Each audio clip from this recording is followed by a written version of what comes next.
আসসালামু আলাইকুম এভরিওয়ান। আহ লাস্ট লেকচারে আমরা আপেক্ষিকতার যতটুকু আর কি বাকি ছিল বা ছোটখাটো কিছু আইডিয়া যেগুলো শেয়ার না করলেই না ওগুলা কমপ্লিট করছিলাম। আর এই লেকচারটাতে যেহেতু তোমাদের সামনে পরীক্ষা আছে, তো আপেক্ষিকতার থিওরি নিয়ে হচ্ছে বেশ কিছু প্রবলেম, যেগুলো একটু স্পেশাল কাইন্ড অফ প্রবলেম, সেগুলো সলভ করার ইচ্ছা আছে। তো প্রবলেমটা স্পেশাল কাইন্ড অফ, এটা সলভ করার আগে একটা কথা বলে রাখি যে আজকে পুরা ক্লাসটা হবে একটা স্পেশাল ক্লাস, এবং এই স্পেশাল ক্লাসে সব হচ্ছে স্পেশাল স্পেশাল টাইপ নিয়ে আমি আলোচনা করব। যে টাইপ গুলো সবগুলো যে তুমি এইচএসসি লেভেলে পাবা সেটা না, বাট এইচএসসি লেভেলে দু একটা পড়ে গেলেও যাইতে পারে, কারণ প্রতিটা টাইপই আসলে যেটা পড়ছো সেখান থেকে ড্রাইভ করা অ্যাডভান্স লেভেলে। অর্থাৎ আজকের ক্লাসটা হবে একটু অ্যাডভান্স টপিকে, এবং ইউজুয়ালি আমি সাধারণত বেসিক টপিকের পরেই হচ্ছে অ্যাডভান্স টপিকে ক্লাস নিয়ে থাকি। আর অ্যাডভান্স টপিকে যেটা করি আর কি, আমি অ্যাডমিশন লেভেলটা কভার করি, যে জিনিসটা তুমি ফিউচারে পড়বা সেটা একটু এখন আগে থেকে পড়লা, এবং আইডিয়া গুলো সম্পূর্ণ বেসিক থেকে নিব। বেসিক থেকে নিয়ে নিয়েই হচ্ছে আমরা ধরে ধরে আগাবো। তো এইখানে যে কথাটা আমি সচরাচর বলে বেড়াই সেটা হচ্ছে just learn the idea, not the math or the calculation. Math calculation কিছুই বোঝার দরকার নাই, বুঝলে ভালো, না বুঝলে তেজপাতার মতোই ইয়া হোক, জাস্ট আইডিয়াটুকু নেওয়ার চেষ্টা করো যে এরকমও কিছু হওয়া সম্ভব। এইটুকু যদি বুঝতে পারো, তাই এই ক্লাসটা সার্থকতা। এখন তুমি যদি ধরে নাও যে ভাইয়া এইরকম অঙ্ক তো আমাকে দিলে পারতাম না, তাইলে ভাই আসলে আমার এখানে কিছু বলার নেই, যে তোমার পারার জন্য বা না পারার জন্য আমি এটা দেখাচ্ছি না। তুমি যদি না পারাটাই অস্বাভাবিক, মানে পারাটাই অস্বাভাবিক, না পারাটাই খুবই স্বাভাবিক। ইভেন এখানে এমন কিছু জিনিস আছে যে জিনিসগুলো আমি নিজেও পারতাম না, ম্যাক্সিমামই পারতাম না। বাট এই জিনিসগুলো আসলে নতুন নতুন আইডিয়া, এই আইডিয়া গুলো তোমাকে ফিউচারে হেল্প করবে। ওকে, তো বেশ কিছু মজার আইডিয়া নিয়ে আজকে আমরা কথা বলবো। আহ তবে তার আগে একটা জিনিস সম্পর্কে একটু চিন্তা ভাবনা করা উচিত আমাদের। সেটা হচ্ছে আমরা যতবারই কোনো রকেট ড্র করছিলাম, তো রকেট ড্র করার পরে যেটা হয়েছে, আমরা হচ্ছে মাছের লেজের মতো একটা রকেটের লেজ লাগাইছিলাম এবং সামনে একটা হচ্ছে মাথা বসাইছিলাম, ভালো কথা। তো আমরা যতবারই কোনো না কোনো রকেট ড্র করছি, রকেটের ক্ষেত্রে দেখছি দুইটা জিনিসে কম বেশি হচ্ছিল। একটা হইতেছে ভরে কম বেশি হচ্ছিল, তিনটা জিনিসে কম বেশি হচ্ছিল বেসিক্যালি। ধরতেছি রকেটের জেনুইন ভর ছিল m0, রকেট নিজের ভর নিজেই মাপছে, সেটা হচ্ছে m0। আর রকেটের যেটা লেন্থ, আমি এইটুকু লেন্থ কনসিডার করি, হ্যাঁ ওই পিছনের গুলো সব ধোয়া, ওটা বাদ দিলাম, এটা হচ্ছে l0। তো ভরে কম মানে কম বেশি হচ্ছিল, দৈর্ঘ্যে কম বেশি হচ্ছিল। আচ্ছা ভাইয়া, কথাটা হইতেছে যে দৈর্ঘ্যে যেহেতু কম বেশি হচ্ছে, কেন হইতেছিল? কারণ রকেটটা এই বরাবর যাচ্ছিল, বেগটা ছিল ওই বরাবর, rocket V equal to something C. তো রকেটের বেগটা ওই বরাবর ছিল, তাই তার দৈর্ঘ্যে কম বেশি হচ্ছিল। খুব ভালো কথা। হিয়া, কথা হইতেছে দৈর্ঘ্যে কম বেশি হলে কি আয়তনেও একটা কম বেশি হওয়ার কথা না? হ্যাঁ, ব্যাপার তো ঠিক, যে দৈর্ঘ্যে কম বেশি হলে অবশ্যই অবশ্যই আয়তনে একটা কম বেশি হবে, আয়তনে একটা চেঞ্জ আসবে। তো আয়তনের ক্ষেত্রে আমরা কি জানি, যে আয়তন হচ্ছে ক্ষেত্রফল গুণন হচ্ছে সেই দৈর্ঘ্যটা। তো ধরো প্রথম লেভেলে এটা ছিল, v0 ছিল তার আয়তন। ক্ষেত্রফলে কি আসলে কোনো চেঞ্জ আসে? ক্ষেত্রফলটা আসলে কি যদি চিন্তা করো, আমি এইভাবে দৈর্ঘ্য নিছি, তো রকেটটা যদি তুমি এরকম একটা চার মাথা চিন্তা করো, এর ক্ষেত্রফলটা প্রস্থচ্ছেদের এই যে এরকম মাথাটাকে যদি তুমি একটু কাটো, এই বরাবর কাটো, বা একটা ধরো বৃত্তাকার মাথায় রকেটে এই মাথাটা সামনে গোল, তো গোল মাথাটা কিন্তু হচ্ছে তোমার এই মানে এর যে ব্যাসার্ধের কথা বলা যাই বলো না কেন, দৈর্ঘ্য প্রস্থে কিছু না। বা আমি যদি একটা ত্রিমাত্রিক বস্তু চিন্তা করি না কেন, ধরো একটা রকেট আসলে কিছুই না, একটা ত্রিমাত্রিক বস্তু ধরলাম, জাস্ট লাইক এইরকম। তো এই রকম একটা অবস্থা রকেটের ক্ষেত্রে। ওকে, তো এইরকম একটা সিনারিওতে রকেটটা যখন যাচ্ছিল, রকেটে দেখো তিনটা মাত্রা থাকে, একটা হচ্ছে তার দৈর্ঘ্য এল, একটা তার প্রস্থ ওয়াই, আর একটা হচ্ছে তার উচ্চতা এইচ। ওকে, আমি যখন দৈর্ঘ্য নিয়ে কাজ করতেছি, আর ক্ষেত্রফল আমি যেটা বলতেছি সেটা হচ্ছে এই ক্ষেত্রফলটা, এই সবুজ কালারে যেটা মার্ক করলাম, এটা হচ্ছে তার ক্ষেত্রফল, যেটা মেইনলি তার প্রস্থ আর উচ্চতার গুণফল। ওকে, বাট রকেটটা যখন দৈর্ঘ্য বরাবর সামনের দিকে গতিশীল, তখন তার প্রস্থের দিকে কোনো বেগ নেই, 90 ডিগ্রি অ্যাঙ্গেলে থাকার জন্য প্রস্থ বরাবর কোনো বেগ নেই, এবং উচ্চতা বরাবরও কোনো বেগ নেই বা বেগের কোনো উপাংশ নেই। তার মানে রকেটের যে চেঞ্জটা হবে সেটা শুধু দৈর্ঘ্যেই চেঞ্জ হবে, প্রস্থ কিংবা উচ্চতা কোনোটাতেই চেঞ্জ হবে না। কথাটা একবার বলতেছি, রকেটটা কোন দিকে গতিশীল? দৈর্ঘ্য বরাবর গতিশীল, তার বেগটা শুধু দৈর্ঘ্যের দিকে। প্রস্থের দিকে কি তার কোনো বেগের উপাংশ আছে? হ্যাঁ, থাকতে পারে, সেটা হচ্ছে কত? প্রস্থ আছে 90 ডিগ্রি কোণে, তাহলে v cos 90 একটা উপাংশ আছে, সেটা আলটিমেটলি জিরো। ওকে, v cos 90 মানে জিরো। তো আলটিমেটলি জিরো হওয়ার জন্য প্রস্থে কোনো চেঞ্জ হবে না, কারণ প্রস্থের দিকে বেগের কোনো উপাংশ নেই। উচ্চতার ক্ষেত্রেও একইভাবে হচ্ছে v cos 90ও আসবে, সেটাও আলটিমেটলি জিরো, অর্থাৎ উচ্চতার দিকেও তার কোনো উপাংশ নেই। আলটিমেটলি ক্ষেত্রফল যতটুকু অংশ জুড়ে আছে তার উপরে কোনো বেগের প্রভাব কাজ করবে না। ক্ষেত্রফল প্রথমে লাউ থাকলে দৈর্ঘ্য বরাবর বেগ দেওয়ার পরে ক্ষেত্রফল পরে কদুই থাকবে, ক্ষেত্রফলে কোনো চেঞ্জ আসবে না। তো এটা হচ্ছে আয়তনের ক্ষেত্রে, তাহলে একটা জিনিস শুধু চেঞ্জ হবে, সেটা হচ্ছে দৈর্ঘ্যটা পরিবর্তিত হয়ে যাবে। তার পরবর্তীতে দৈর্ঘ্য হচ্ছে এল। ক্ষেত্রফল প্রথমে এ থাকলে পরেও এই থাকবে। দেখো একই সেম টু সেম জিনিস আমি লিখতেছি, দুইটা জিনিস সেম, কোনোটাতে চেঞ্জ নাই। আয়তনের শুধু তাহলে চেঞ্জ হবে ফি, তখন আয়তনটা পরিবর্তিত হলো এটা হচ্ছে পরিবর্তিত আয়তন। তাহলে আয়তনের ক্ষেত্রে যে জিনিসটা আমরা শিখলাম, যে আয়তন কখন চেঞ্জ হয়, জাস্ট দৈর্ঘ্য বরাবর যদি আমি বেগটা দেই, তাহলে শুধু দৈর্ঘ্য বরাবর চেঞ্জ হবে। অনেকে এখন মাথায় ভাবতেছো, ভাইয়া যদি বেগটা দৈর্ঘ্য বরাবর না হয় একটু টেরা মার্কা বেগ হইতো। আর সাধারণত কখনো রকেট সামনের দিকে গেলে সামনের দিকেই যাবে, এইরকম হওয়া পসিবল না রকেট এই বরাবর আগায় যেতেছে। ওকে, মানে সামনের দিকে মুখ করে ওই বরাবর আগায় যেতেছে। আচ্ছা, তোমাদের কথা সুবিধার্থে ধরলাম যে রকেটটা ওই বরাবরই আগায় যেতেছে, ধরলাম ওই বরাবরই আগায় যেতেছে।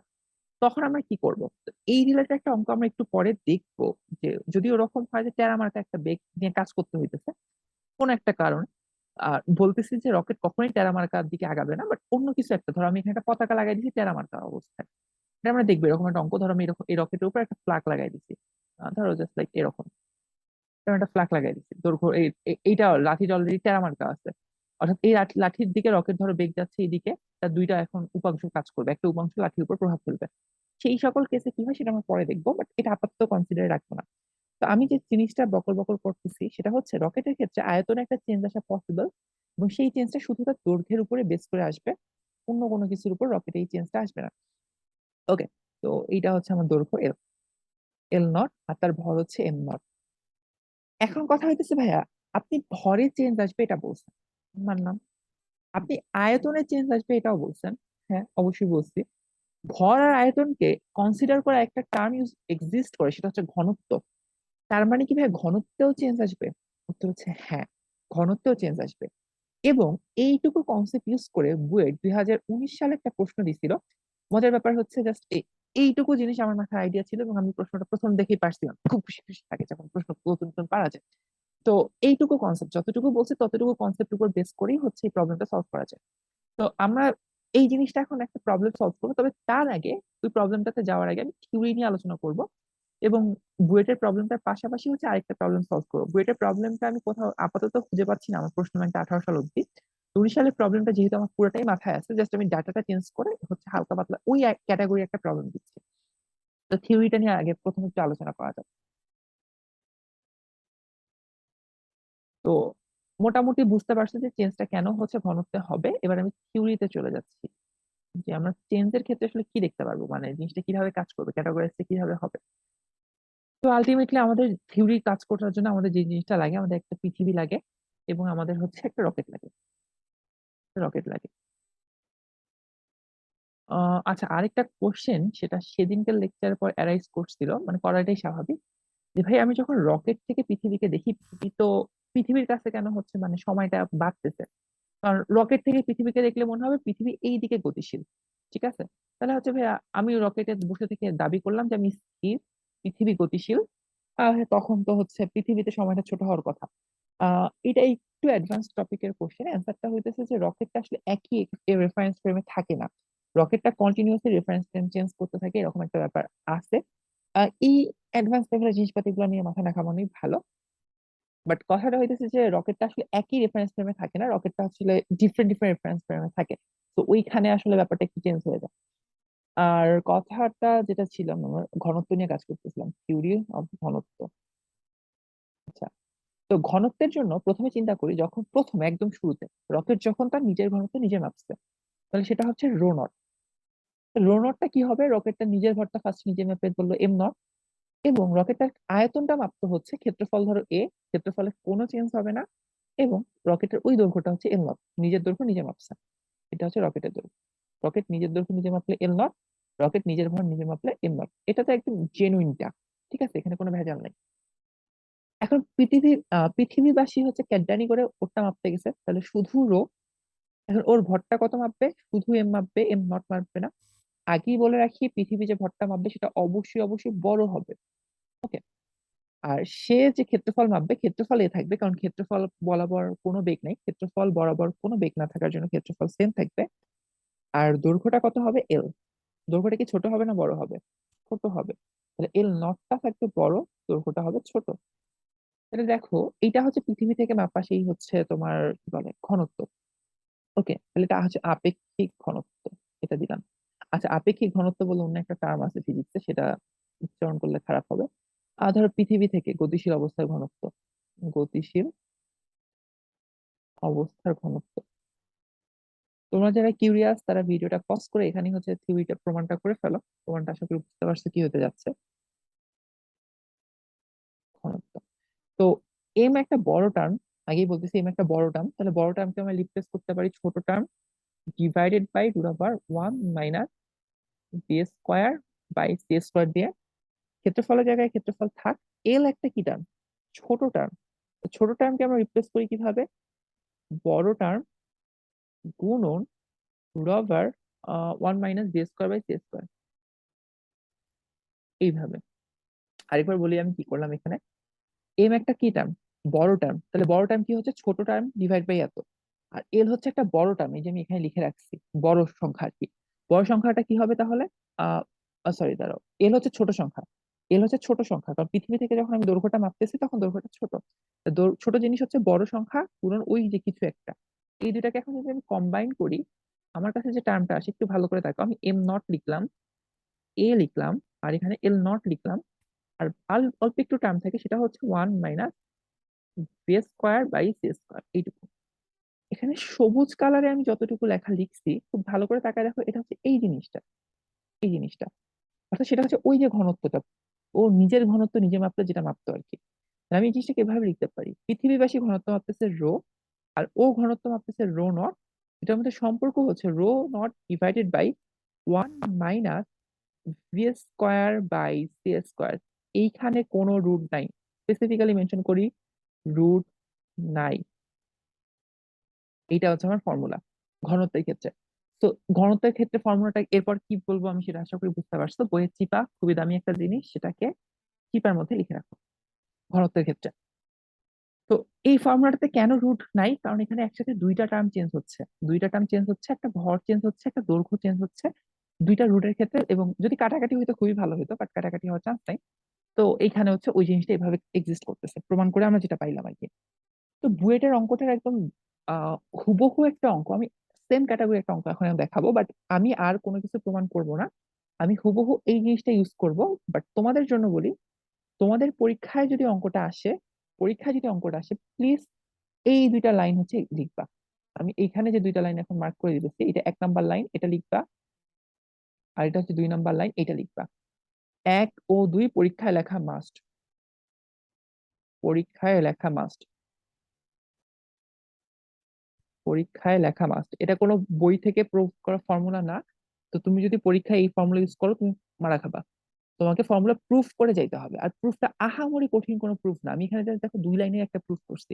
তো এই 2 লাইনের প্রুফ দিয়ে তোমার যদি একটা ঘনত্ব রিলেটেড কাজ হয়ে যায়, তাহলে আর কি এমন জিনিস। ওকে, আর একটা কথা বলি, এটা ঘ নাম্বার প্রশ্নের জন্য অনেক ইম্পর্টেন্ট। ওই যে তোমার সিকিউ এর যে ঘ নাম্বার প্রশ্ন, ঘ নঙ্গের জন্য ট্রিপল স্টার একটা কোশ্চেন, খুবই খুবই খুবই ইম্পর্টেন্ট।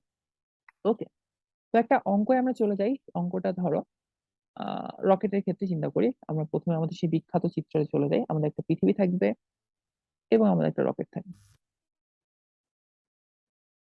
পৃথিবীর থেকে রকেটের দৈর্ঘ্যই বেশি হয়ে গেছে, তো যাই হোক না কেন।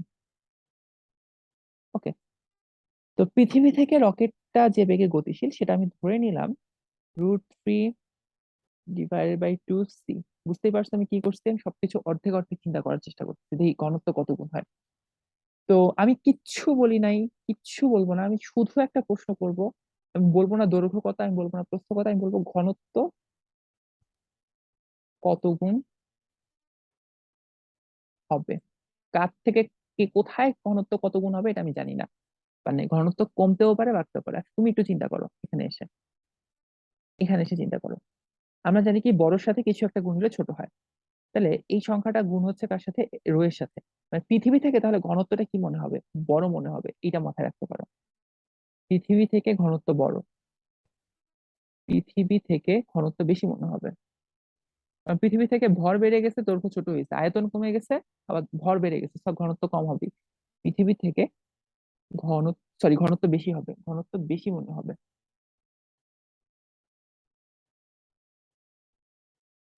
ওকে, পৃথিবী থেকে ঘনত্বটা কি হবে? বেশি মনে হবে।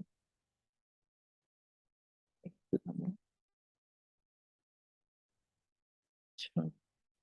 ওকে, বেশি মনে হবে।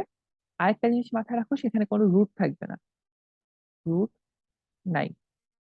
রুট নাই বলতে কোথায় রুট নাই এটা বুঝতে পারছো আশা করি। তো এই দুইটা জিনিস একটু মাথায় রাখতে হবে তোমাদেরকে কাইন্ডলি। ওকে। তো পৃথিবী থেকে ঘনত্ব যেহেতু বেশি মনে হবে, ঘনত্ব কত গুণ হবে? তুমি চাইলে দৈর্ঘ্য দিতে পারো, তুমি চাইলে ভর দিতে পারো। আর আমি যেহেতু প্রথমে বলছিলাম যে হচ্ছে দৈর্ঘ্য ভর দিব, আচ্ছা আমি দুইটা প্রশ্ন অ্যাড করে দিই। এটা গ নাম্বার প্রশ্ন, ঘনত্ব কত গুণ হবে, আর ঘ নাম্বার হচ্ছে ওই একই কোশ্চেন বাট একটু ডিফারেন্ট ভাবে বলতেছি। একই কোশ্চেন, যে ভর হচ্ছে ধরো তোমার রকেটের ভর একটা কিছু দিয়ে দিলাম, নিশ্চল ভর। এখানে প্রশ্ন যখন উল্লেখ থাকবে এখানে নিশ্চল ভর থাকবে, মানে রকেট নিজের ভর নিজে মাপতে যেটা হইতো, নিশ্চল ভরটা একদম জেনুইন ভর। ধরো এটা হচ্ছে 1 কেজি, আমার ইচ্ছা মতো দিলাম।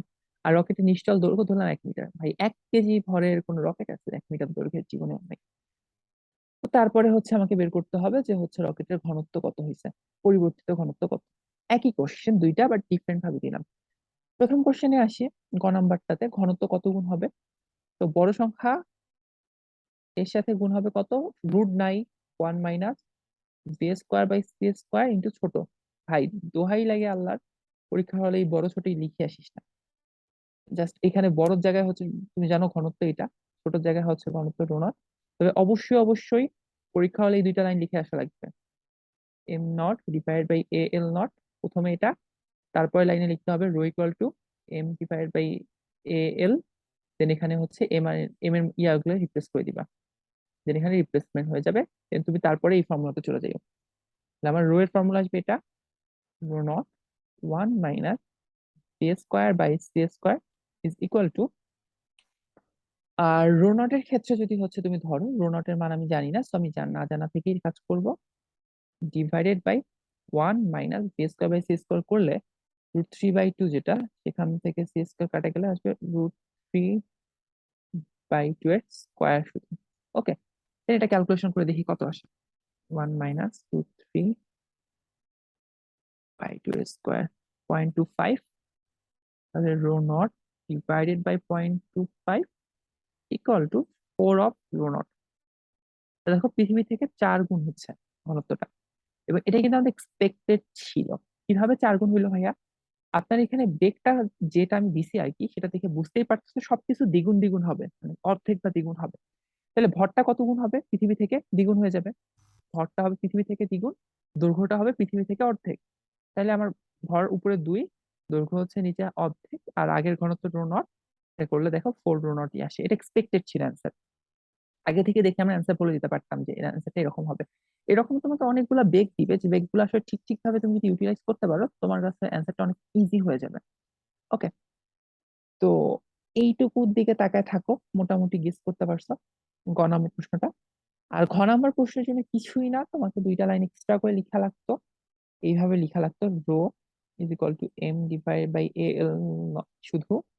দেন এম এর পরিবর্তে লেখা লাগতো m0 divided by √1 minus B square by C square. এর জায়গায় এ থাকতো, ক্ষেত্রফলে কোনো চেঞ্জ হইতো না। তবে আগেই মেনশন করে দিতে হবে, ধরি ক্ষেত্রফল এ, দৈর্ঘ্য ব্লা ব্লা ব্লা। খ নম্বর প্রশ্নের জন্য।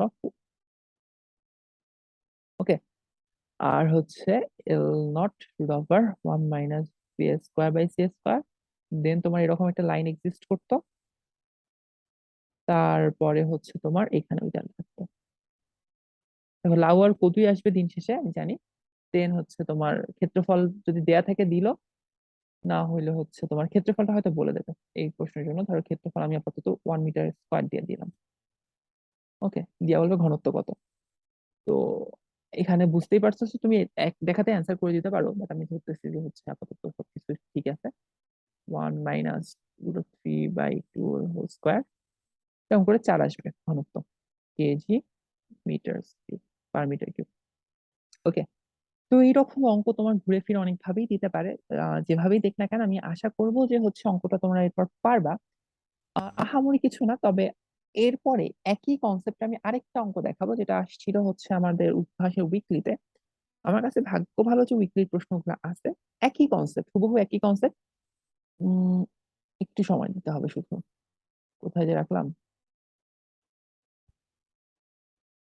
আচ্ছা,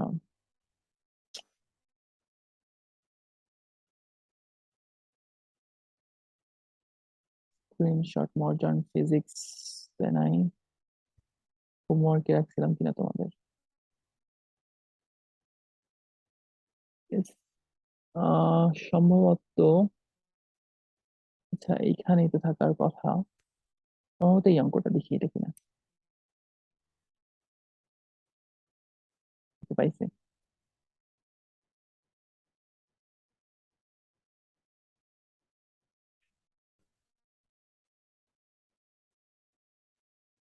ওকে, তো যথেষ্ট সুন্দর একটা অঙ্ক। আহ কোন বস্তুর বলতে কি প্রকৃত ঘনত্ব হচ্ছে রো নট, মানে একদম বাচ্চা ঘনত্ব, যেটা ওর ঘনত্ব নিজে মাপছে রো নট। ভালো কথা। কাঠামোর সাপেক্ষে কত বেগে গতিশীল হবে? কোনো কাঠামোর সাপেক্ষে মানে চিন্তা করে না পৃথিবীর সাপেক্ষে। কোনো কাঠামো বলতে পৃথিবীর সাপেক্ষে চিন্তা করতে কোনো দোষী নাই। কোনো কাঠামো বলতে আমরা পৃথিবী বোঝাচ্ছি। ওকে। বস্তুটি কত বেগে গতিশীল হলে এক্স অক্ষ বরাবর গতিশীল, যেটা তোমার জন্য সুবিধা করে দিতেছে, বাকিগুলো আমরা পরে কনসিডার করব। ঘনত্ব 25% বৃদ্ধি পাবে। 25% বৃদ্ধি পাওয়া মানে কি? মানে হচ্ছে ওর নিজের ঘনত্ব যদি হয়ে থাকে 100, ওর কাছে পৃথিবী থেকে মাপলে ওর ঘনত্ব মনে হবে 125, এইটুকুই। ওকে।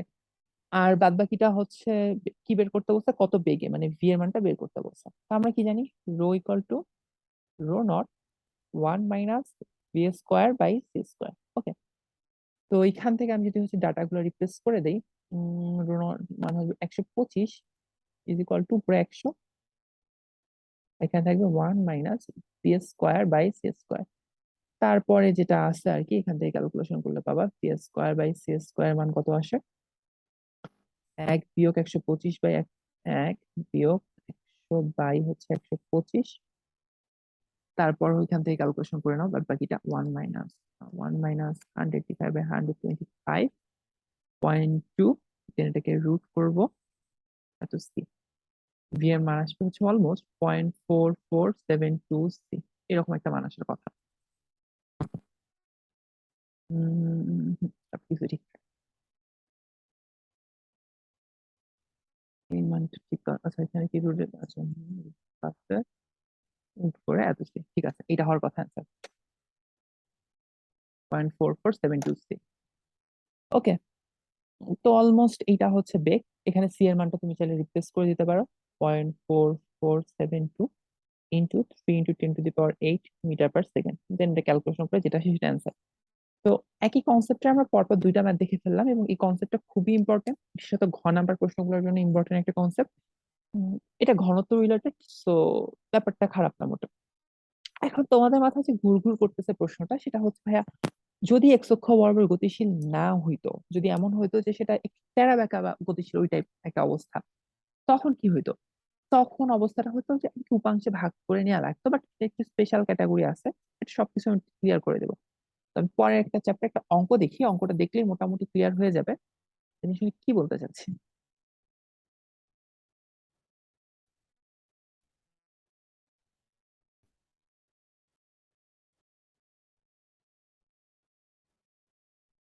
এই অঙ্কটা একটু পড়ো।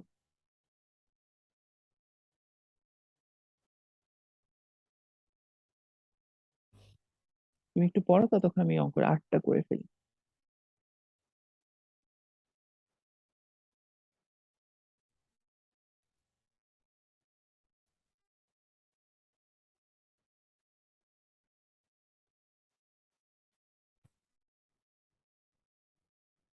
দেখো, যেটা বলছে যে মাথায় তার বেগের দিকের সাথে 45 ডিগ্রি কোণে, তার বেগের দিক আমি ধরে নিতেছি হচ্ছে এইটা, এই দিকে সে রকেটটা যাচ্ছে, এটা হচ্ছে তার বেগের দিক, তার সাথে 45 ডিগ্রি কোণে একটা 1.5 মিটারের লাঠি আছে। এই লাঠিটা হচ্ছে প্রায় 1.5 মিটার দৈর্ঘ্য, 1.5 মিটার, এবং কোনটা হচ্ছে 45। ওটা টেরা মার্কা একটা ব্যাপার ঘটবে এখানে।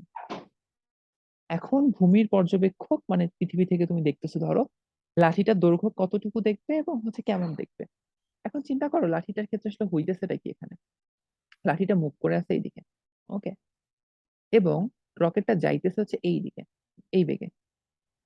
এখন তুমি লাঠিটার কথা যদি চিন্তা করো, বেচারা লাঠি, তার এক মধ্যে একটা উপাংশ কাজ করবে, এবং আমি যদি লাঠিটাকে দুই ভাগে ভাগ করি, ধরো লাঠির দৈর্ঘ্য এল, ধরো লাঠিটাকে আমি দুইটা ভাগে ভাগ করতে পারি। একটা হচ্ছে তার উলম্ব উপাংশ, একটা হচ্ছে তার আনুভূমিক উপাংশ। ধরো এই আনুভূমিক উপাংশটা হচ্ছে এল এক্স, আর উলম্ব উপাংশটা হচ্ছে এল ওয়াই। আর বেগটা হচ্ছে কোন বরাবর, এক্স অক্ষ বরাবরই বেগটা আছে, এবং বেগের মানটাও তোমাকে বলে দিচ্ছে 0.9 কোনটার মান বলছে 45 ডিগ্রি। ভালো কথা, একটা চিত্র আট করে ফেললাম আমরা, জাস্ট এখানে একটা জাস্ট ডট ডট ডট দিতে পারো তুমি চাইলে। এইটুকু হচ্ছে আমার এল ওয়াই, আর এখানে এইটুকু হচ্ছে আমার এল এক্স।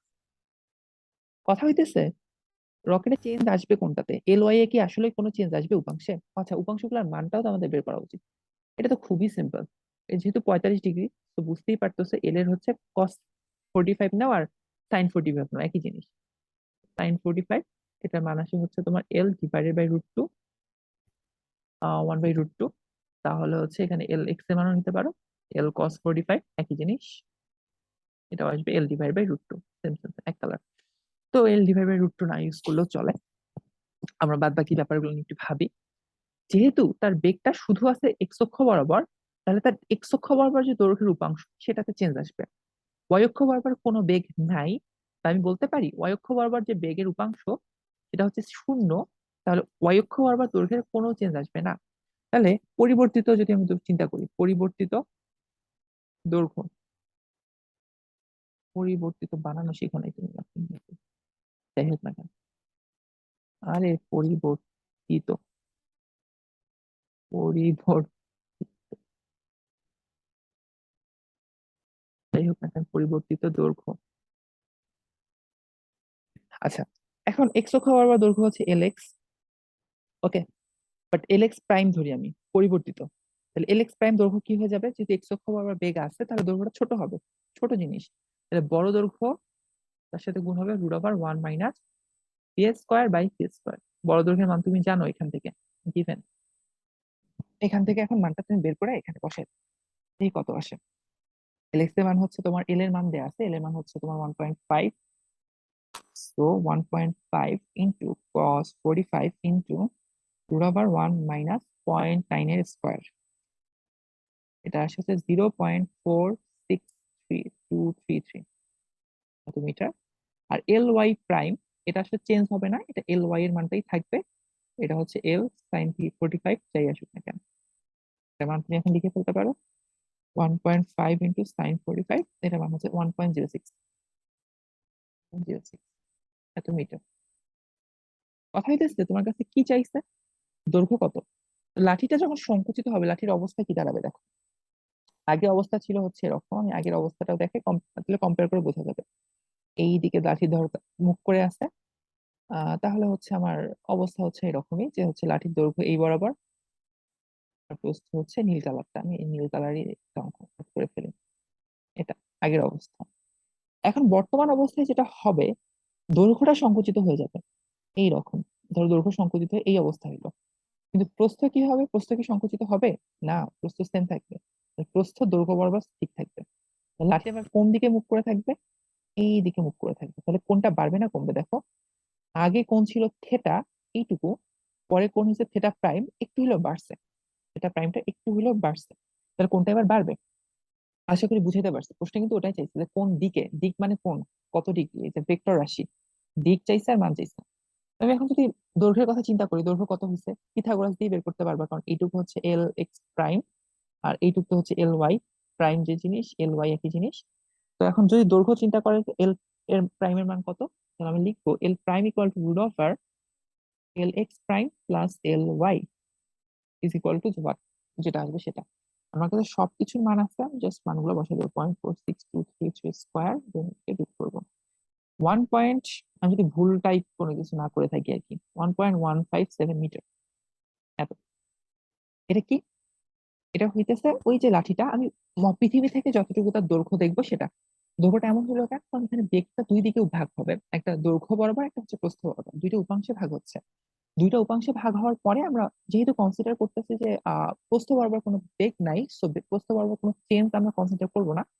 আমাদের প্রস্থ যতটুকু ছিল, মানে প্রস্থের উপাংশটা যতটুকু ছিল, বা দৈর্ঘ্যের লম্ব উপাংশ যতটা ছিল, লম্ব উপাংশ ততটাই থাকতেছে। দৈর্ঘ্য বরাবর বেগ থাকার জন্য দৈর্ঘ্যটা সংকুচিত হয়ে যাচ্ছে, জিনিসটা এরকম হবে। এখন আমাদের এক্সপেকটেশন অনুসারে আমাদের কোনটা বাড়া উচিত, তাহলে আমি কোনটা দেখি যে আসলে এখন থিটা প্রাইমের মান কত আসে। এটা হচ্ছে ট্যান ইনভার্স, উপরে থাকবে এল ওয়াই প্রাইম, আর এল ওয়াই একই জিনিস, এল এক্স প্রাইম, দেখি এটার মান কত আসে। আগে ছিল কত, 45 ডিগ্রি, এখন দেখি কত আসে। 1.06 ডিভাইডেড বাই, দিলাম আমি এলএক্স বাই 0.4633, 66.435 ডিগ্রি, এত ডিগ্রি। ওকে, এই দুইটা হচ্ছে আমার অ্যান্সার। দিক যদি বলে থাকে তাহলে বলবো রকেটের, রকেটের বডির সাথে, বা হচ্ছে কি বলবো, রকেটের সাথে এত কোণ করে, রকেটের সাথে এত কোণ করে আছে মনে হবে, এত কোণ করে আছে বলে মনে হবে, আছে বলে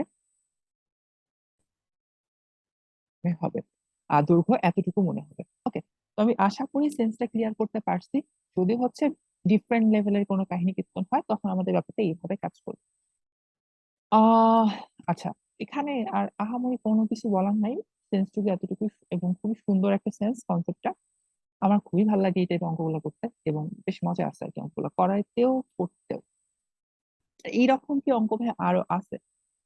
উত্তর হচ্ছে অঙ্ক আরো অনেক লেভেলেরই আছে। তবে তার আগে একটু বলে রাখি, তোমাদের একটা অঙ্ক করাইছিলাম, এটা হচ্ছে বুয়েটেরই একটা অঙ্ক আসে, বুয়েটের ফুটবল মাঠ নিয়ে, মনে আছে হয়তো, যে ওর দৈর্ঘ্যটা ছিল হচ্ছে সম্ভবত 110 মিটার, এবং আর প্রস্থটা সম্ভবত ছিল 50 মিটার না কত যেন। দৈর্ঘ্য বরাবর একটা বেগ দিয়ে রকেট উড়ে যাচ্ছিল। তো সে দৈর্ঘ্যটাকে সংকুচিত দেখবে, প্রস্থের কোনো চেঞ্জ হবে না, প্রস্থ বরাবর প্রস্থই থাকবে এরকম, বাট দৈর্ঘ্যটা সংকুচিত হয়ে ধরো এরকম হয়ে যাবে। বা আমি এখানে যদি দেখাই, তাহলে দৈর্ঘ্যটা হবে এইরকম, এরকম সংকুচিত হয়ে যাবে, কারণ দৈর্ঘ্য বরাবর বেগ আছে, আর প্রস্থটা হবে এরকম। তখন আমাকে যদি কখনো ক্ষেত্রফল বের করতে বলে তাহলে আমি ওইভাবে কাজ করি। এখানে আরেকটু বলে রাখি, এটা হচ্ছে প্রত্যেকটা অংশ এমন না যে এই মাথাটা ঠিক থাকবে ওই মাথাটা চেপে আসে। ব্যাপারটা হতেছে যে পুরো জিনিসটাই দুই পাশে সমানভাবে চেপে যাবে।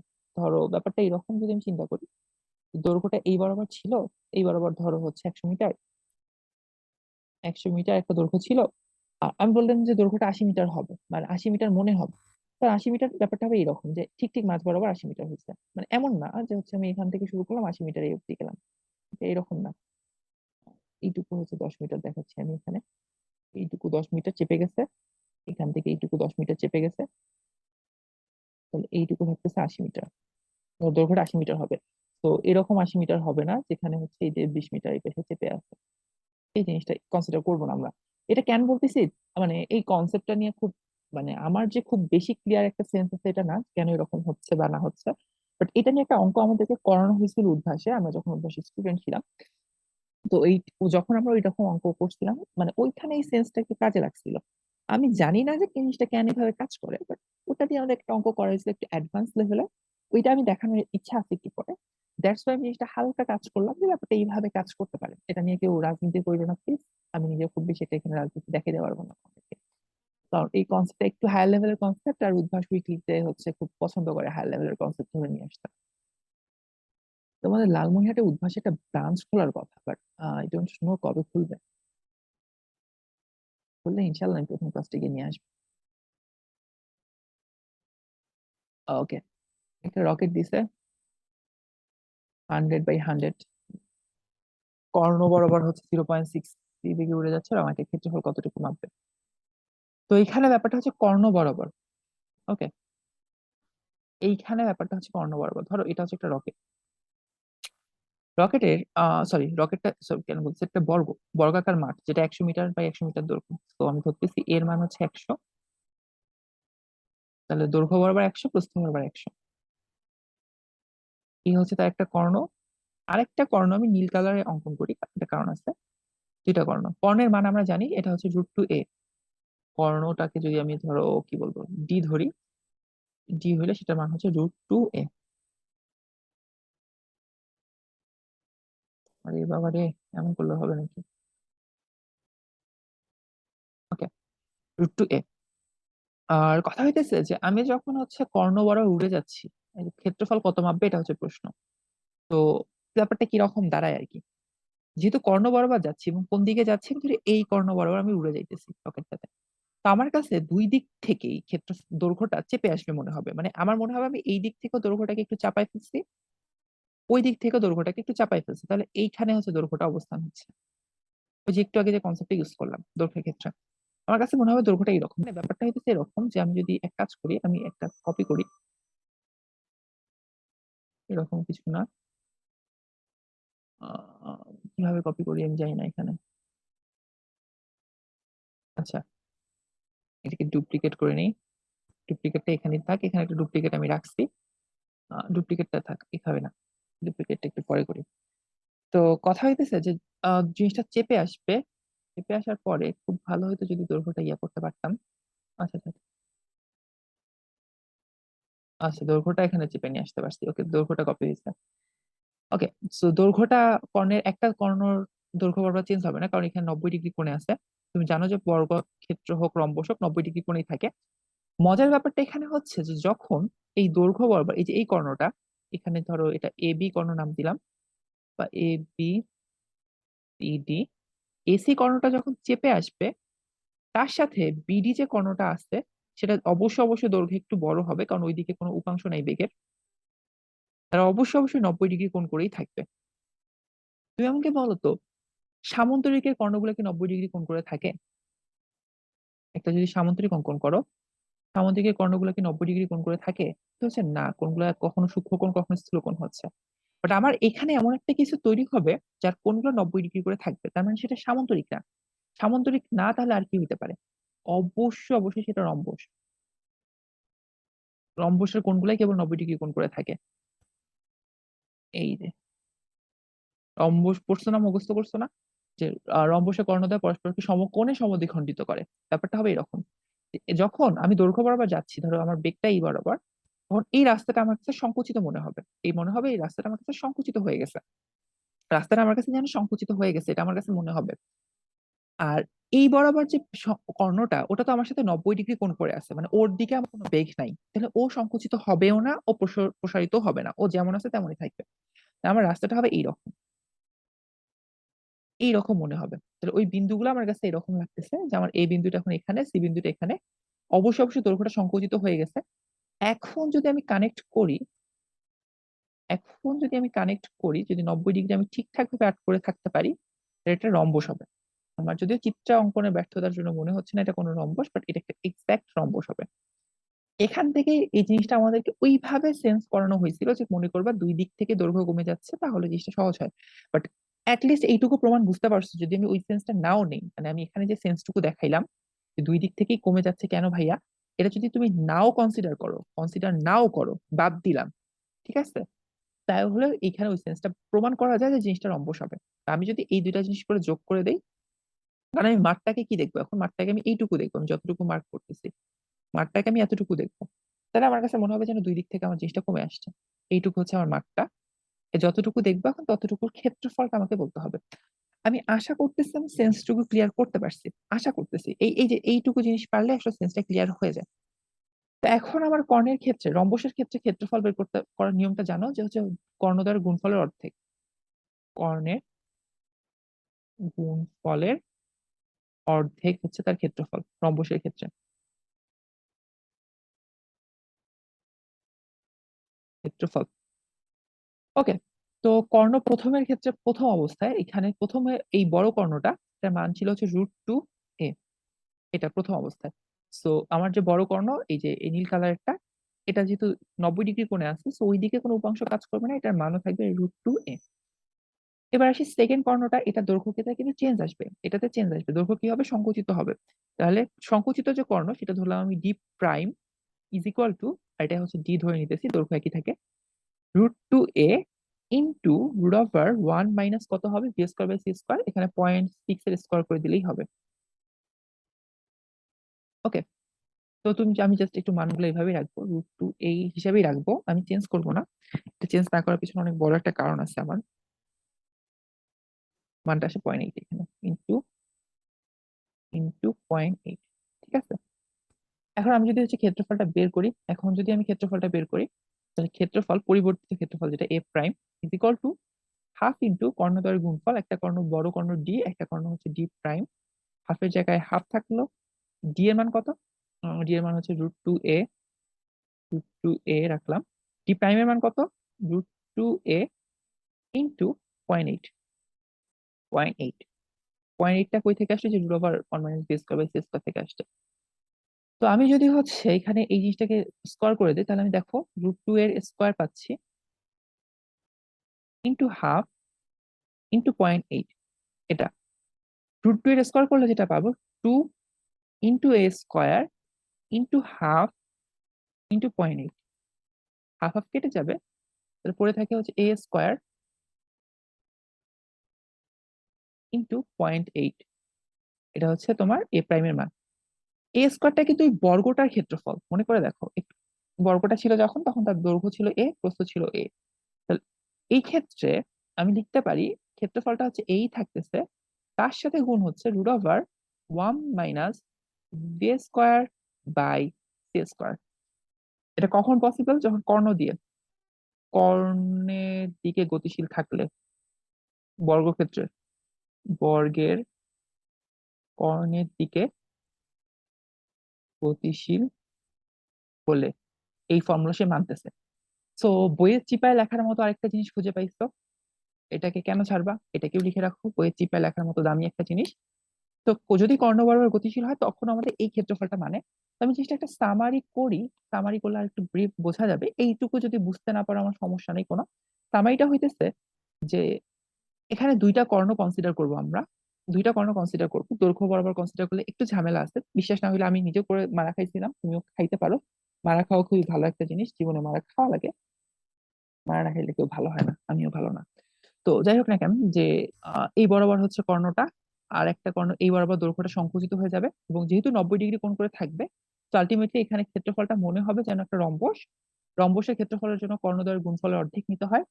দেন আমরা একটা কর্ণতে কোনো চেঞ্জ আসবে না, কারণ ওইটা কর্ণ 90 ডিগ্রি বরাবর আছে বেগের সাথে, আমার বেগটা ছিল হচ্ছে এই বরাবর। তো বেগের সাথে ওটা 90 ডিগ্রি থাকাতে ওই কর্ণের দৈর্ঘ্য আগেরটাই থাকতেছে, এবং আরেকটা কর্ণের দৈর্ঘ্য সংকুচিত হয়ে যাচ্ছে, এবং ওভারঅল আমি একটা সামারি করে আমি দৈর্ঘ্যটা চেঞ্জ না করে ব্যাপারটা এইভাবে রিপ্রেজেন্ট করলাম। তুমি চাইলে এখানে এর মানটা বসাইতে পারো 100, তার স্কোয়ার ইন্টু 0.8, বাদ বাকি যেটা আসে যেটা হচ্ছে তোমার অ্যান্সার। বাট অ্যান্সার দেখানোটা আমার মেইন স্বার্থ না, আমি যেটা বলছি আজকে ক্লাসের শুরুতে, আমি আইডিয়া শেয়ার করতে আসছি, অঙ্ক বা ক্যালকুলেশন বুঝিতে আসিনি। তো অঙ্ক বা ক্যালকুলেশন ভুলে এলে কেউ চিল্লাচিল্লি করবে, আমি মানে এটা ভালো লাগবে না। আমার মেইন দরকার হচ্ছে এখানকার আইডিয়াটুকু নেওয়া, এবং বারবার বলতেছি বইয়ের চিপায় এসব জিনিস লিখে রাখো, ভবিষ্যতে অনেক কাজে আসবে। বইয়ের চিপা, ওকে, বইয়ের চিপা। তো ওভারঅল এই জিনিসটা আশা করি তোমাদের ক্লিয়ার হয়েছে মোটামুটি। আর আরেকটা জিনিস আমি কনসেপ্ট ক্লিয়ার করব এখন, এইটুকু করার পরে, কর্ণ রিলেটেড এই সুন্দর আইডিয়াটার পরে এখন আমরা আরেকটা জিনিস ক্লিয়ার করব। প্রবলেমটা আমরা বলছিলাম যে মডার্ন ফিজিক্স এর জন্মই হয়েছে একটা প্রবলেম সলভ করার মধ্য দিয়ে, মানে একদম জেনুইন জন্ম বলতেছি না, বাট বোঝা যায় যে কেন মডার্ন ফিজিক্সটা দরকার আর কি। সেটা হচ্ছে যে কোন একটা বস্তু এইদিকে ধরো গতিশীল ইউ বেগে, আরেকটা বস্তু ধরো এইদিকে গতিশীল ভি বেগে, ঠিক আছে? তাহলে দুইটা বেগ তাদের একজনের সাপেক্ষে আরেকজনের বেগ মনে হবে ইউ প্লাস ভি, এটাকে বলা হয় আমরা আপেক্ষিক বেগ। আপেক্ষিক বেগ। এখন ওই ইউ এর মানটা যদি আমি বসায় দিই যে সেটা হচ্ছে 0.6 সি, আর ভি এর মানটা যদি বসায় দিই 0.8 সি, দুইটা বেগের কি কোনো ভুল আছে? দুইটা বেগে তো কোনো ভুল নেই, কারণ দুইটা বেগে আলোর থেকে কম। তাহলে গ্যালিলিও রূপান্তর যেটা, এটা কিন্তু গ্যালিলিও রূপান্তর আমি ইউজ করতেছি, সেই রূপান্তর অনুসারে এখানে বেগটার মান আসে 1.4 সি। এটা আলোর বেগকে এক্সিড করতেছে, তো এই বেগটা কখনোই পসিবল না, তার মানে গ্যালিলিও রূপান্তর অনুসারে জিনিসটা খাটবে না, গ্যালিলিও রূপান্তর অনুসারে জিনিসটাতে ভুল আছে। তখন আমরা কি করতাম? তখন আমরা বেগ বের করার ক্ষেত্রে কি করব? যখন এরকম মুখোমুখি বেগগুলো থাকে, যখন বেগগুলো এরকম মুখোমুখি থাকে, আহ তো একটু চিন্তা করো কি হইতে পারে। আমরা সবখানে যে নাক গলাইতে গিয়ে আমরা একটা জিনিস ইউজ করছি, সেটা হচ্ছে √1 - V square by C square, সবখানে নাক গলাইতে গিয়ে এই জিনিসটা ইউজ করছি। ওকে, তো বেগ জিনিসটা কি আসলে? বেগ জিনিসটা কি? বেগ হচ্ছে, যদি আমি সমবেগের কথা চিন্তা করি, আমাদের S equal to VT formula অনুসারে, ভি হচ্ছে দৈর্ঘ্য ডিভাইডেড বাই সময়। আচ্ছা, দৈর্ঘ্যটা কি হয়? সংকুচিত হয়ে যায়, তাহলে দৈর্ঘ্যটা অবশ্যই এখানে ধরো প্রথমে ধরো ভি প্রাইমটা, এটাকে নট ধরে নাও আপাতত, ভি নট, টি নট, প্লা নট, স্লা নট। তো আলটিমেটলি যে জিনিসটা থাকে যে দৈর্ঘ্যটা যদি সংকুচিত হবে, তাহলে ওটার সাথে বড় জিনিসটার সাথে আমার এরকম একটা √1 - V square by C square আসা উচিত। একইভাবে আমি যদি পরবর্তী চিন্তা করি আর কি, ভি এর চিন্তা করি পরিবর্তিত, সময়ের ক্ষেত্রে চেঞ্জ আসে। এই সময়টা কোন সময় একটু বড় সময় হওয়ার কথা, তো ওখানেও এরকম ধরো মানে সরি, এই সময়টা ছোট সময় হওয়ার কথা রকেটের সাপেক্ষে, যেটা জেনুইন আর কি, V square by C square. তো ওরকম একটা ব্যাপার আসে টি। এখানে দেখো আসে রুটটা থাকে না আর কি, 1 - b² / c², এরকম একটা টার্ম এক্সিস্ট করতেছে আর কি। তো এইরকম ব্যাপার হওয়ার ক্ষেত্রে যে ঝামেলাটা ঘটে এটা প্রমাণ করা যায়। আমি যদি এই জিনিসটা হিজিবিজি ভাবে লিখতেছি, এটা আহামরি কিছু না, আমি একদম পুরো সামারিটা লিখি ইন ব্রিফ। এখানে মাইনাসটাকে কনসিডার না করলেও হবে, কারণ আমরা যখন রেফারেন্স ফ্রেম নিয়ে চিন্তা করি তখন একটা রেফারেন্স ফ্রেমকে আমি স্থির ধরে নিই, ধরে হচ্ছে আরেকটা রেফারেন্স ফ্রেম নিয়ে কাজ করি। ধরে একটা রেফারেন্স ফ্রেম স্থির, তার সাপেক্ষে হচ্ছে একটা রেফারেন্স যাচ্ছে আর কি, তার সাপেক্ষে এই জিনিসটা হচ্ছে এদিকে ভি বেগে গতিশীল। এখন এই রেফারেন্স ফ্রেমটা যদি মানে বিপরীত দিকে ধরো এ হচ্ছে এখন উল্টা দিকে গতিশীল হয়, তখন এখানকার মাইনাসটা প্লাস কনসিডার করার মতো। ওকে, তো বুঝতেই পারতেছো এখানে রুট থাকবে না, আমার এইটুকু দেখানোর বিষয় এখানে, যেখানে রুট এক্সিস্ট করে না, রুট নাই, এখানেও রুট থাকবে না, এইটুকু দেখানোর জন্য আমি এভাবে একটা হিজিবিজি জিনিসপাতি অ্যাড করলাম। তো আলটিমেটলি আমি কি বলতে চাচ্ছি, আমি বলতে চাচ্ছি যদি এরকম থাকে একটা রেফারেন্স ফ্রেম এইদিকে ইউ বেগে গতিশীল, অপোজিট সাইডে আরেকটা রেফারেন্স ফ্রেম এইদিকে ভি বেগে গতিশীল ইউভি, তাহলে একজনের সাপেক্ষে একজনের বেগ আলোর বেগের থেকে বেশি মনে হইতে পারে আপেক্ষিক দৃষ্টিতে বা গ্যালিলিও রূপান্তরে। কিন্তু আইনস্টাইনের থিওরি দিয়ে যেটা প্রমাণ করা যায় সেটা হচ্ছে একটা ইউ হইলে একটা ভি হইলে ইউ প্লাস ভি আপেক্ষিক বেগ যেটা, সেটা হবে ডিভাইড বাই 1 প্লাস কি মনে হচ্ছে, v²/c²। আচ্ছা, এখানে প্লাসটা কেন ইউজ করলাম, এই যে একটু আগে ব্যাখ্যা দিচ্ছি এখানে মাইনাস কেন হবে না, কারণ আমরা যখন রেফারেন্স ফ্রেমটা ধরে নিচ্ছিলাম তখন আমরা ধরছি বেগটা এই দিকে যাবে, আমার রেফারেন্স ফ্রেম থেকে বেগটা ওই দিকে যাবে, আর বেগটা তার দিক ঘুরাইছে, সো আলটিমেটলি একটা মাইনাসের ঘটনা ঘটবে। মাইনাসটা নিচে দিয়ে দিলাম, 1 + v²/c²। ভাই, বেগের এবার ক্যান্ডিডেট দুইটা, একটা ইউ একটা ভি, আপনি কারে স্কোয়ার করে কাকে সি স্কোয়ার দিবেন? যেহেতু দুইটা আছে আমি দুইটা ক্যান্ডিডেটকেই নিব। মানে আমি দেখো আগে ইউজ করতাম ভি², শুধু একটা ক্যান্ডিডেটকে নিতাম কারণ একটাই বেগ ছিল, বাট এখানে ক্যান্ডিডেট দুইটা, তো আমি এখানে দুইটা বেগ নিব, আমি এভাবে মনে রাখতাম, just মনে রাখার জন্য ডিভাইড বাই c²। এটা হচ্ছে আপেক্ষিক বেগের ফর্মুলা। কখন? যখন ইউ আর ভি মুখোমুখি, তখন হচ্ছে আমরা এই ফর্মুলা ইউজ করি। ঠিক আছে? আর যদি হচ্ছে ভাই ইউ আর ভি মুখোমুখি না হয়, ধরেন দুইটা ডিফারেন্ট দিকে থাকে আলোর বেগে, সেটা আমরা পরে দেখবো, আপাতত আমাদের এই রিলেটেড টার্মই বেশি ইউজ করতে হয়, যে মুখোমুখি বেগ আসলে। উল্টা দিকে গেলে তো আসলে খুব বেশি এটা ঝামেলা হয় না, বাট থাকলেও কি হয় সেটা আমরা পরে দেখি, আপাতত এইটুকু মাথায় রাখো যে U plus V divide by U into V divide by c²। এটা কখন হইতেছে? যখন আমার আলোর বেগটা এইদিকে, ধরো আলোর বেগটা আছে ইউ, ধরে নাও এটা 0.9 c, অপোজিট ডিরেকশনে একটা আলো আসতেছে ভি, এটাও ধরো 0.95 c অতিরিক্ত। ঠিক আছে? এই সিচুয়েশনে যদি হচ্ছে আমি বেগটা বের করতে চাই, আপেক্ষিক বেগ কত, আপেক্ষিক বেগ ইকুয়াল টু কত হবে, U plus V divided by 1 plus, আচ্ছা 1 প্লাস দিয়ে আসলে কি ইন্ডিকেট করতেছে, একের থেকে বড় সংখ্যা, একের থেকে বড়, একের বড় একটা সংখ্যা এখানে আছে, তাহলে বড় সংখ্যা দিয়ে ভাগ করলে ভাগফলটা কি হয়ে যাবে, ছোট হয়ে যাবে, U into V divided by c²। তাহলে আলটিমেটলি এখানে তুমি যদি মান বসাও তাহলে আসে হচ্ছে কত আসে, 1.85 মনে হচ্ছে, 85, আর নিচে আসবে 1 + 0.9 ইন্টু 0.95, এটা এখন করে দেখো তো কত আসে।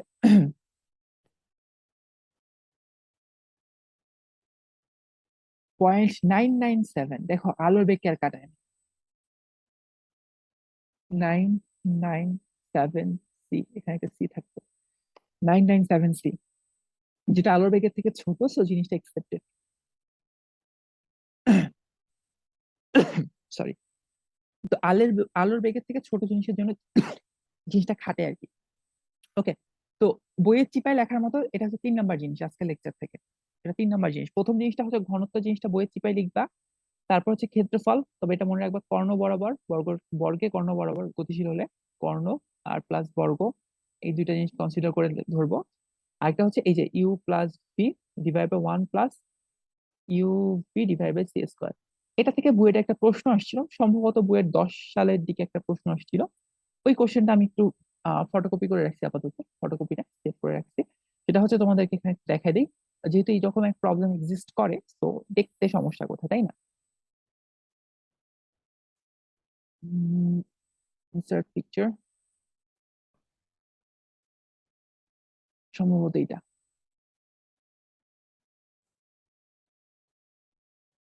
এইটা।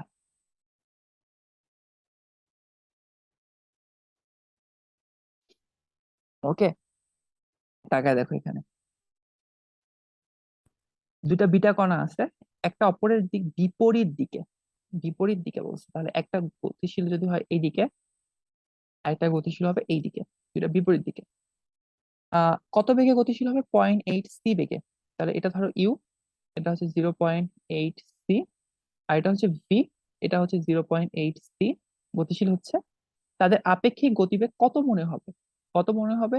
You plus V divided by 1 plus U into V divided by C square. এটা আর প্রশ্ন তোমাকে কনফিউজ করার জন্য এখানে দেখো এরকম একটা অপশন দিয়ে রাখছে, বাট বুঝতে পারতেছো এটা গ্যালিলিও রূপান্তর না, সেটা অ্যান্সার হতে পারে না। তাহলে এখানে উপরে আসবে 1.6 সি, আর নিচে আসবে যেটা সেটা হচ্ছে 1 প্লাস 0.8 স্কোয়ার। ক্যালকুলেশন করে যেটা আসে দেখো 1.6 ডিভাইডেড বাই 0.975, 0.975 সি, এটা অ্যান্সার। ঠিক আছে। তো আমি লেকচারটা খুব বেশি আর বাড়াবো না, যেহেতু অ্যাডভান্স টপিক, তোমাদের একটু ক্যাচ করতে সময় লাগাটাই স্বাভাবিক, খুবই স্বাভাবিক, খুবই ন্যাচারাল। বাট এখন একটা কথা বলবো, সেটা হচ্ছে আমি ক্লাসের শুরুতে যেটা বলছি সেটাই বলবো আবার। আমি তোমাদেরকে এখানে অঙ্ক পারার জন্য অঙ্ক দেখাইনি যে অঙ্কগুলো দেখো তোমরা পারবা কিনা। আমি তোমাদেরকে অঙ্ক দেখাচ্ছি জাস্ট কিছু আইডিয়া শেয়ার করার জন্য, এবং এখানে আইডিয়া না থাকলে এই অঙ্কগুলো টাচ করা পসিবল না, আইডিয়া শেয়ার করার জন্য। এখন সামনে তোমার যে পরীক্ষা আছে, সেই পরীক্ষার জন্য ইম্পর্টেন্ট টাইপ এখান থেকে হইতে পারে ঘনত্বটা, হইতে পারে ওই যে উপাংশতে ভাগ করার জন্য যে এল এক্স আর এল ওয়াই এর জিনিসটা পড়লাম, সেই দুইটা টাইপ খুবই ইম্পর্টেন্ট হইতে পারে সামনে পরীক্ষার জন্য। যদি অ্যাডভান্স লেভেলের প্রবলেম টিচাররা করতে চায়, অ্যাডভান্স লেভেলের জায়গা থেকে প্রশ্ন করতে চায়, তাহলে আর কি। আর বাদ বাকি যে হচ্ছে ক্ষেত্রফলটা, এটা আইডিয়াটা একদম সিম্পল, সাধারণত ওই কর্ণ বরাবর আসে না, খুব বেশি একটা আসে না। আর এরপরে আমরা একটু আগে যে অঙ্কটা দেখলাম, U plus V divide by 1 plus U V divide by C square, এটাও খুব বেশি একটা আসে না, বাট এই জিনিসগুলো আছে, এক্সিস্ট করে। তুমি যখন ভবিষ্যতে হচ্ছে অ্যাডমিশন লেভেলে প্রিপারেশন দিতে যাবা, তখন তুমি যখন প্রশ্ন ব্যাংক খুলবা, তখন অ্যাটলিস্ট আমাকে গালি দিবা না যে ভাই এই জিনিসটা পড়ায় না, বা এই জিনিসটা দিয়ে অঙ্ক আসতেছে। তখন যেন মনে হয় জিনিসটা চিনি, একদিন না একদিন দেখছিলাম, কাজটা সহজ ছিল, খুব বেশি কমপ্লেক্সিটি নাই এখানে, একটু একটু বুঝছিলাম, খুব বেশি বুঝি নাই বাট একটু একটু বুঝছিলাম। তখন দেখবা এটা হালকা হইলে তোমার কনফিডেন্সটাকে একটু বুস্ট করবে, কনফিডেন্সটাকে একটু হলেও বুস্ট করবে। অ্যাডমিশন সিজনটা আসলে এমন একটা সিজন, আমাদের কথাও যদি বলো, আমরা যে আহামরি খারাপ কিছু করিনি, মানে যথেষ্ট ভালোই করছি অ্যাডমিশন সিজনে, তারপর যদি আমাদেরকে বলো যে একবার রিটার্ন করতে হবে অ্যাডমিশন সিজনে, আমরা কেউ রিটার্ন করতে চাবো না ওই সিজনটাতে, মানে ওই সময়টাতে। ওই সময়টা আসলে লাইফে অন্যরকম একটা সময়, যেটা আসলে কোনো কিছু, একটা অনিশ্চিত ভবিষ্যৎ, সেখানে একটুখানি কনফিডেন্স বুস্ট করা মানে অনেক কিছু, অনেক বড় কিছু আসলে। তো এই জিনিসটা, এখন হয়তো আমি অনেক কঠিন কঠিন প্রবলেম করাচ্ছি, অনেক নতুন নতুন আইডিয়া শেয়ার করতেছি, অনেক অ্যাডমিশন লেভেলের টপিক ধরে নিয়ে আসতেছি, হয়তো ইঞ্জিনিয়ারিং প্রশ্ন আমি সলভ করাচ্ছি, এগুলোর মহত্ব হয়তো এখন বুঝবা না, যখন তুমি অ্যাডমিশন দিতে বসবা, তখন যখন ফিজিক্স প্রবলেম গুলো দেখবা, আর অন্যদের সাথে যখন নিজের ফিজিক্স এর লেভেলটা কম্পেয়ার করবা, তখন অ্যাটলিস্ট মনে হবে না ভাইয়া যেভাবে পড়াইছিল, ঠিক আছে ভাইয়া অ্যাটলিস্ট একটা থ্যাংক ইউ ডিজার্ভ করে। থ্যাংক ইউ দেওয়া লাভ নাই, থ্যাংক ইউ এর কোনো খাওয়া নাই, একটু দোয়াও ডিজার্ভ করে আর কি। তো তখন হয়তো একটু বেটার মনে হবে, বেটার ফিল হবে। এখন আপাতত হচ্ছে একটু কমপ্লেক্সিটি জিনিসপাতি লাগবে, বাট লিস্ট আমি বলতে পারি তখন যখন জিনিসগুলো তুমি দেখবা, তখন জিনিসগুলো তোমার কাছে নতুন লাগবে না। এইটাই আমার পাওয়া, যে তুমি জিনিসটা নতুন দেখতেছো না। অ্যাডমিশন সিজনে আমি যখন তোমাদের লেভেলে ছিলাম, তখন ভাইয়াদেরকে জিজ্ঞাসা করতাম যে অ্যাডমিশনে কি করছেন না করছেন, ব্লা ব্লা করে জ্বালায় মারতো। তখন বলতো যে ভাই, অ্যাডমিশন সিজনটা আসলে ডিপ্রেশনের কারণ, তুমি যে জিনিসটা আহ যে জিনিসটা বা যে ফর্মুলাটা হচ্ছে বই এক লাইনে দেখছো, সেটা হচ্ছে তোমাকে কয়েক লাইনে ড্রাইভ করে নিয়ে যেতে হইতেছে, তারপরে হচ্ছে ওটা দিয়ে অঙ্ক করতে হতেছে, হযবরল অবস্থা। অ্যাটলিস্ট ফিজিক্স এর ক্ষেত্রে আমি বলতে পারি তোমাদের এইরকম সমস্যা হওয়ার কথা না। আমি নিজে অ্যাডমিশন লেভেলে ফিজিক্সে খুব, মানে খারাপ কিছু করি না, অনেক ভালোই করছিলাম। তো সেখান থেকে যেটা বুঝছি যে কোন লেভেলের আসলে ফিজিক্স পড়া উচিত। এখন হয়তো অ্যাডভান্স জিনিসটা দেখতেছো, বাট আলটিমেটলি পরে গিয়ে যে জিনিসটা হবে তোমার কাছে নতুন লাগবে না। সো নতুন না লাগলে জিনিসটা তোমার কাছে মনে হবে আচ্ছা আমি জিনিসটা দেখছিলাম, একটু পড়লে পারবো। তো আমার কথাটা যদি বলি, আমি কিন্তু আমার কনফিডেন্স ধরে রাখার জন্য উইকলি এক্সাম খুব কম দিছিলাম, এটা যদি আমার বলা উচিত না, আমি উইকলি অনেক কম পরীক্ষা দিছিলাম। কারণ আমার উইকলি দেওয়ার ক্ষেত্রে আমি যদি দিতাম, আমি 100% প্রিপারেশন নিয়ে দিতাম, আমি উইকলি দিব, আমি খুব বুস্ট লেভেল একটা প্রিপারেশন নিতাম, এবং যেগুলো আমি বুস্ট লেভেলে নিতাম আমার পজিশন অ্যারাউন্ড 300 থেকে 400 মধ্যে ছিল, এবং আমার বুয়েটের পজিশনে এই রেঞ্জের মধ্যে পড়ে গেছিল। তো উইকলি দেওয়ার ক্ষেত্রে আমি কিন্তু ওইটা ছিল, এমন না যে আমি কোনো পড়াশোনা করি না আমি উইকলি দিতে গেছি। দেন আমার প্রিপার পজিশন যদি পিছনে চলে যায়, ধর আমার পজিশন গেছে 725-এর দিকে, আমার তখন কনফিডেন্স ডাউন হতো। কনফিডেন্স অনেক বড় একটা জিনিস অ্যাডমিশন লেভেলের জন্য। তো এই জিনিসটাই বলার ছিল যে নতুন কিছু অ্যাটলিস্ট যেন না লাগে পরীক্ষায় বসে, যেন জিনিসপাতিগুলো আগে দেখছো, ফিল করতে পারো। সেই জন্য আজকে লেকচারটা নেই। আজকে লেকচারটা যদিও কালকের লেকচার, বাট আমি আজকে নিয়ে রাখলাম এই কারণেই যে হচ্ছে কখন কি সময় পাচ্ছ, হয়তো আজকে কারো পড়তে ভালো লাগতেছে না, সে হয়তো একটু লেকচারটা দেখে নিই না, এই টাইপ জিনিসটাকে আর কি লেকচারটা দেয়া। আমি হয়তো একটু বগর বগর ভগর ভগর বেশি করি, বাট আলটিমেটলি আশা করি যে বগর বগর ভগর ভগর হলে একটু হলেও কাজে লাগবে, একটু হলেও ইন্সপিরেশন যোগাবে। ইভেন তোমাদের ক্ষেত্রে তো আমি ইন্সপিরেশন দিই না, আমাকে 1 ঘন্টা ক্লাস নিতে দাও, আমি 1 ঘন্টায় শুধু বগর বগর ভগর ভগর করি। আমাদের কি উদ্ভাসে উদ্ভাসে আমরা যখন ক্লাস নিই, যদি এটা রেকর্ডে বলতেছি, আমার উদ্ভাসে যখন ক্লাস নেয় তখন আমাদেরকে হচ্ছে একটু একটু পড়ায়, একটু একটু মোটিভেশন দিতে বলা হয়, এবং কিছু কিছু সময় ব্রেক। ইভেন আমাদের ক্লাস টাইমে একটা লাস্ট টাইমে বলা হয় যে লাস্ট টাইমটা একটু মোটিভেশন দিও। মানে মোটিভেশন অনেক বড় একটা জিনিস, সস্তা জিনিস, বাট অনেক বড় একটা জিনিস। হ্যাঁ, তখন মানে ভাইয়াদের কথা শুনতে ভাল লাগে। বিশেষত যখন তুমি অ্যাডমিশন টাইমে বসে আসছো, তুমি হয়তো বুয়েটে চান্স পাওয়ার জন্য পড়তেছো, বা হচ্ছে ডিউতে চান্স পাওয়ার জন্য পড়তেছো, বা হচ্ছে ধরলাম কোনো মেডিকেলে ডিএমসি তে চান্স পাওয়ার জন্য পড়তেছো।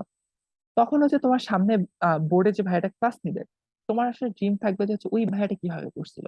মানে এটা মনে হয়, এখন হয়তো মনে হচ্ছে না কি সব বলতেছে উল্টাপাল্টা কথাবার্তা, তখন মনে হচ্ছে ওই ভাইয়াটা কিভাবে পড়ছিল, ওই ভাইয়া কি না কি খাইছিল, ওই ভাইয়া হচ্ছে কয় ঘন্টা করে পড়ছিল, কমন সবকিছু প্রশ্ন মাথায় ঘুরে। তো যাই হোক না কেন, আহামরি ওই ভাই আহামরি কিছু করে নাই। তুমি যেরকম এখন করতেছো ওই ভাই তখন সেরকম করছিল। ভাবিও না যে হইতেছে কি বলে, মানে ভাবিও না যে হইতেছে ওই ভাই একদম আহামরি পড়ে টরে ফাটাই দিছে। আমি অ্যাটলিস্ট বলতে পারি যে আমার এইচএসসি বেসিকটা ভালো ছিল, এটা আমি মানবো, আমার এইচএসসি বেসিক যথেষ্ট ভালো ছিল, যেটা আমাকে পরে অ্যাডমিশনে হেল্প করছে, বাট অ্যাডমিশনে আমি আহামরি পড়াটা দিতে পারিনি। ইভেন আমি হচ্ছে বুয়েট পরীক্ষা আগে রাতেও 20 মিনিট ধরে একজনের সাথে মজা করে কথা বলছি, মানে একজন সিনিয়র পার্সন আর কি, কোনো ভাই ব্রাদার না আর কি। তার সাথে অনেকক্ষণ মজা করে কথা বলার পর উনি আমাকে প্রশ্ন করছে, বাবা তোমার বুয়েট পরীক্ষা কবে? আন্টি আমার কালকে পরীক্ষা। এই তুমি পড়া না পড়ে তুমি যাও বাবা, পড়ো পড়ো পড়ো। তো যাই হোক না কেন, তো এতটুকুই বলতেলাম যে হচ্ছে আজকের লেকচারে যা যা ছিল সেটা শুধু তোমাকে আইডিয়া দেওয়ার জন্য, তোমাকে ভয় পাওয়া দেওয়ার জন্য না। আইডিয়াটা হচ্ছে এখন হয়তো কাজে কম লাগবে, কয়েকটা জিনিস কাজে লাগবে, যেটা ঘনত্বটা কাজে লাগবে, দৈর্ঘ্যের উপাংশটা কাজে লাগবে, বাট অ্যাডমিশনে এটা তোমার কনফিডেন্সকে অনেক বড় লেভেলের বুস্ট করবে। কিন্তু অ্যাডমিশনেই না, তুমি যখন এইচএসসি পরীক্ষা দিতে বসতেছো, তোমার আশেপাশে যে মানুষগুলো আছে, তোমার কাছে মনে হবে তাদের থেকে অ্যাটলিস্ট 2টা লাইন হলেও তুমি বেশি জানো। কারণ আমি অ্যাটলিস্ট রংপুর অঞ্চলের পোলাপাইন খুব ভালো করে চিনে গেছি এই কয়েকদিনে। তারা অ্যাডমিশন লেভেলে খুব কম সংখ্যক পোলাপাইন হচ্ছে প্রিপারেশন নেয় এইচএসসি তে থাকতে। তো এইচএসসি তে থাকতে খুব কম সংখ্যক পোলাপাইন প্রিপারেশন নেয়। তুমি যখন এইচএসসি পরীক্ষা দিতে বসতেছো, প্লাস তোমার কাছে অ্যাডমিশনের ব্যাপার স্যাপার গুলো মোটামুটি হচ্ছে জানাশোনার মধ্যে আছে, সো তোমার লেভেলটা একটু হাই, তার থেকে অবশ্যই অবশ্যই হাই। এইচএসসি তে একটা দুইটা প্রশ্ন টিচার অ্যাডমিশনের কোশ্চেন থেকে করে দেয়, সেই কোশ্চেনটা হচ্ছে তোমার পাশের জন হয়তো পারবে না, বাট তুমি পেরে যাবে। তখন একটা ভালো লাগা কাজ করে যে আমি অ্যাডমিশনে একটু আগায় আসছি, এখন অ্যাডমিশন কেউ শুরুই করে নাই, আমি একটু আগায় আছি। এই ব্যাপারটা যেন শুধু ফিজিক্স এর ক্ষেত্রে না হয়, আমি রিকোয়েস্ট করব কেমিস্ট্রিটাতেও একটু জোর দাও, ম্যাথটাতেও জোর দাও। কারণ আমি অ্যাটলিস্ট আমার এক্সপিরিয়েন্স থেকে বলতে পারি, ম্যাথ যদি তুমি শর্টকাট এখন থেকে না করো, পরে গিয়ে মারা খাইতে পারো। আর ম্যাথের ক্ষেত্রে আমি যতগুলা পরীক্ষা দিছি, আমি 1000টা ম্যাথ করে গিয়ে যদি পরীক্ষা দিই, আমার কাছে মনে হয়েছে আমার ম্যাথের আইডিয়া গুলা সবচেয়ে বেশি কাজে লাগছে পরীক্ষার হলে বসে। কারণ পরীক্ষা হলে ওই নার্ভাসনেস এর মধ্যে, ইভেন আমি রাজশাহী ইউনিভার্সিটি পরীক্ষা নার্ভাসনেস এর কারণে ম্যাথ প্রথম থেকে পারতেছিলাম না, শেষ থেকে পারতেছিলাম না, মাঝখানের উপর থেকে পাইনি, মাঝখানে নিচ থেকে পরে পারা শুরু করছি, তখন অঙ্ক করছি, তখন আস্তে আস্তে সবগুলো মিলাই ফেলছিলাম। ওই জায়গাগুলোতে নার্ভাসনেস একবার চলে আসলে হয়ে যায়। তো ম্যাথের ক্ষেত্রে আমার কাছে যেটা মনে হয়েছে, ম্যাথ অঙ্ক করে পারার মতো কিছু নাই। মানে পরীক্ষার হলে অঙ্ক করে যাওয়ার এক্সপিরিয়েন্সের থেকে আইডিয়া গুলো অনেক বেশি কাজ করে। আমার ক্ষেত্রে শর্টকাট প্রচুর কাজ করছে। আইইউটি পরীক্ষায় আমার পজিশন কখনোই 285 হওয়ার কথা ছিল না। তার মেইন কারণ হচ্ছে আমি ম্যাথের প্রচুর শর্টকাট পারতাম। আমি ম্যাথ কোশ্চেনই বুঝতেছিলাম না, আইইউটিতে পুরো প্রশ্ন ইংলিশে ছিল, কিছুই বুঝতেছিলাম না। আমি জাস্ট ম্যাথের টার্ম গুলো দেখতেছিলাম যে এই টার্ম গুলো আছে, আর আমি এই টার্মের শর্টকাট তো জানি, আমি ওই শর্টকাট ক্যালকুলেটর দিয়ে করতেছিলাম। এটাতে আমার ম্যাথ অনেকটা বুস্ট হয়েছিল, অনেক বেশি বুস্ট হয়েছিল। আমি ইংলিশ টাচ করি না আইইউটি পরীক্ষাতে, তুমি জানো আমি ইংলিশ টাচ করি না ঠিকঠাক করে। একটা প্রশ্ন যে আমি ঠিকঠাক অ্যান্সার বানাই, কনফিডেন্স সহকারে অ্যান্সার করতে পারছি সেটা না। ইংলিশ আমার একদম পুরো বাজে ডাল মারি দিছিল। আমার পজিশন খারাপ হওয়ার পিছনে কারণ ছিল ইংলিশ। আমার খুবই ক্লোজ ফ্রেন্ড ফারদিন ফায়াজ, সে আইবিএ তে ষষ্ঠ হয়েছিল। তো ওই ফ্রেন্ড হচ্ছে আমার আইইউটি তে হচ্ছে অনেক ভালো পজিশন করছিল, ওর ইংলিশের জোস। ওকে, তো যে ব্যাপারটা বলতেছিলাম, অনেক বকর বকর মোটিভেশন দিয়ে ফেলছি এখানে। তো এতটুকুই থাক আজকে ক্লাসটা, আইডিয়াটুকু শুধু আজকে ক্লাস থেকে নিয়ে রাখো, এটাই যথেষ্ট হবে। ধন্যবাদ সবাইকে, আসসালামু আলাইকুম।